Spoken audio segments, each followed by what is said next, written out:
ఏంటమ్మా ఈరోజు వంటలు?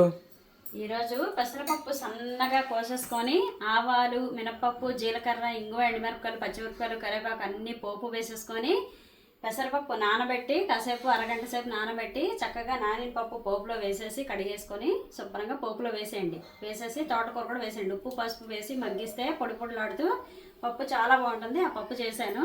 మరి దాంతోపాటు ఇంకేం చేసావు? ఇంకా చూడు, ఈరోజు పెసరపప్పు, తోటకూర పొడిపప్పు, ఇంగువ పోపు పెట్టి దొండకాయ ఫ్రై, నాన్నగారి కోసం నా కోసం రాగి జావా, అలాగే మెంతు మజ్జిగ, వేడి వేడి అన్నం, మీకు బ్రేక్ఫాస్ట్ మినపరొట్టి వేశాను, పల్లి చట్నీ. ఇదండి ఈరోజు మా ఇంట్లో వంటలు. మీరు ఏ వంటలు ఏం చేసుకున్నారు? మీ పిల్లలు లంచ్ బాక్స్లోకి ఏం పెట్టారు?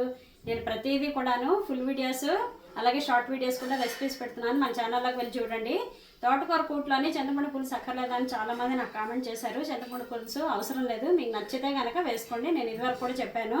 అలాగే మా వంటలు ఎలా ఉన్నాయో కామెంట్ చేయండి. ఛానల్కి లైక్ చేయండి, షేర్ చేయండి, సబ్స్క్రైబ్ చేసుకోండి.